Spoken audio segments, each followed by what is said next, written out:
Today, I ask you to join us in remembering and honoring 12 beautiful souls who were taken from us on November 7th, 2018 in Thousand Oaks. The shooting at Borderline was senseless, unimaginable, and until that day, something we thought could only happen elsewhere. While we feel indescribable sadness, we have and will continue to rise above this attempt to make us feel fear, instead offering love and support to one another. It was a college night at Borderline, a decades-old hub where our young people, including my children, enjoyed line dancing and socializing. Borderline was a place to reconnect when they came back from school or travel, a place to stay in touch with friends, a place that should have been safe. I would like to share a little bit about each of those who were taken from us that night. Cody Gifford Kaufman grew up in Camarillo. He was 22 years old, known to all for his easygoing manner, his smile, and his energy. He was a 2015 graduate of Cam High. His passion from a young age was baseball. He was a role model to young people as an umpire for the Camarillo Baseball League. His dream was to serve his country in the U.S. Army. He was survived by his parents, Jason Kaufman, Cheryl Gifford Tate, his step-parents, 4 brothers, Josh, Dominic, Chandler, and Chase, and sisters Logan Tate and Aurora Lee, his grandparents, and many loving relatives. Mark Mesa, 20 years old. He grew up in Carpinteria, was taken from us just 12 days before his 21st birthday. Mark studied photography at Santa Barbara City College and worked successfully in the service industry, where he was recognized for his strong work ethic.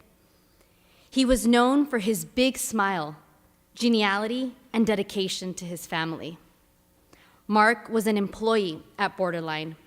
He is survived by his father, Mark Mesa Sr., his stepmother, Kelly Marsh Mesa, his sisters Adi and Hema, and his brother, Jalen. Blake Dingman, 21, was a native of Newbury Park, an aspiring electrician, just beginning his career. He graduated from Newbury Park High School, where he excelled in soccer and baseball. His mechanical ability led him to the sport of off-roading, which he enjoyed with his family and friends. Blake was known for going above and beyond for those in his life. He is survived by his parents, Dan and Lori, his brother Aiden, grandparents, aunts and uncles, cousins, and extended family. Jake Dunham. Jake was 21 and grew up in Newbury Park. He overcame many challenges in his life, but remained forward-looking and optimistic. He was an avid, capable mechanic with a passion for extreme sports, including off-roading. Jake and Blake Dingman were best friends. He is survived by a large family, his parents Kathy and Ken, sister Alexis, grandparents Bill, Joe, Chuck, and Victoria, and many, many cousins, aunts, and uncles. Sean Adler, age 48, was a hard-working entrepreneur whose passion and positivity energized everyone around him. A resident of Simi Valley, he recently opened Rivalry Roasters, serving his customers coffee with organic, fair trade beans. While working to grow the coffee shop, Sean worked at Borderline Bar and Grill as a security guard. Sean is survived by his wife, Fran, and sons, Dylan and Derek. Elena Housley, 18, grew up in Napa and was a student at Pepperdine University. She was a graduate of Vintage High School with a 4.5 grade point average and a student leader and dedicated athlete whose love for music was constant in her young life.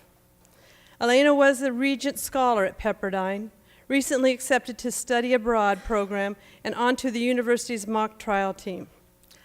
Elena is survived by her loving parents, Eric and Hannah, her brother Alex, and her devoted grandparents, aunts, uncles, and cousins. Dan Manrique, a resident of Thousand Oaks, was 33 years old. He was a Marine Corps veteran who served in the Middle East with the 26th Marine Expeditionary Unit. Dan was the Pacific Region Program Manager at the veterans nonprofit Team Red, White, and Blue, working to improve the lives of veterans in need. Dan is survived by his father Mario, mother Elsa, sisters Gladys and Gabriella, brother Marcos, as well as his grandmother, niece, and nephew, many aunts, uncles, and cousins. Justin Meek was 23, lived in Newbury Park. He was a recent graduate of Cal Lutheran University who majored in criminal justice and worked in the Veterans Resource Center. He was an employee at Borderline with Channel Islands Social Services, providing respite care to special needs families. Justin was a leader and connector who loved music. He was planning to join the U.S. Coast Guard.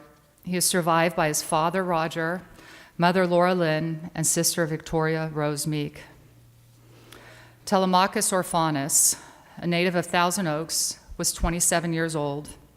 He earned the prestigious rank of Eagle Scout, a testament to his work ethic and commitment to serving others. He was a Navy veteran whose service as a sonar technician surface seaman earned him the National Defense Service Medal and other awards. He was a natural leader who inspired others around him. Tel is survived by his parents Susan and Mark and brother Ty. Noelle Sparks was 21 and grew up in Thousand Oaks. She was a student at Moore Park College and youth leader at Calvary Community Church, where she contributed to the character and faith development of countless young people. Noelle was a young artist known for her warmth and ability to bring people together, especially to worship and line dance. She is survived by her parents, Wendy Crawford Anderson and Tony Sparks, and many other family members and friends. Christina Morissette, 20, was a resident of Simi Valley and an employee at Borderline. A graduate of Simi Valley High School, Christina was a successful student and an accomplished athlete who was brimming with talent, inspiring her peers through her hard work and her commitment to representing her community as a gymnast and a cheerleader. She loved country music and dancing and took on the world with a fierce independence. Christina is survived by her parents Martha and Michael, her brother Jason, and her sister Allison. Ventura County Sheriff's Deputy Ron Heelis ran toward danger at Borderline on November 7th, providing the opportunity for others to flee to safety. He was 54 years old, a resident of Moore Park. Sergeant Heelis was close to retirement after a 29-year career of public service, where his dedication and work ethic were well known. He was a mentor, coach, and positive influence on hundreds of deputies. He earned a master's degree in 2019 in administrative leadership and planned to pursue a doctorate in retirement.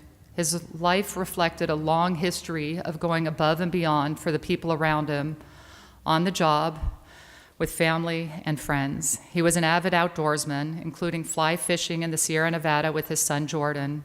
Ron Heelis is survived by his wife Karen, son Jordan, and many, many other loving family members.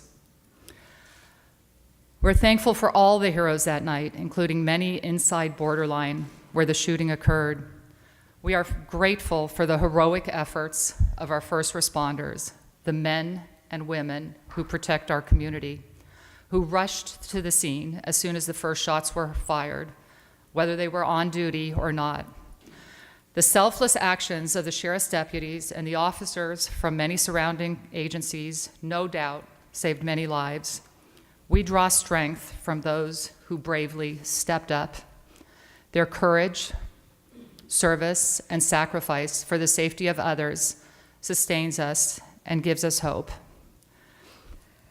As we have heard the stories about the lives of those who were there that night, we have learned how our paths crossed, how we knew the same people, how our kids went to the same schools, how they played sports together, how our similarities are greater than our differences.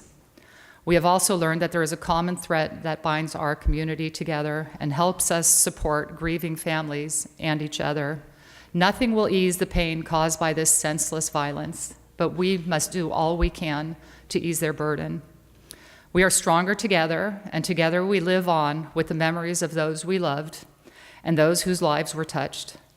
Together, we can take solace in the bounds of community, memory, and hope that sustain us in our sorrow.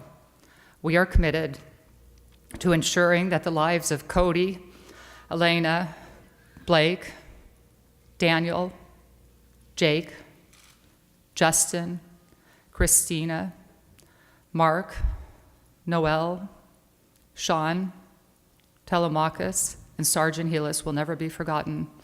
They will live on in our hearts forever. I respectfully request that you join us in adjourning in their memory.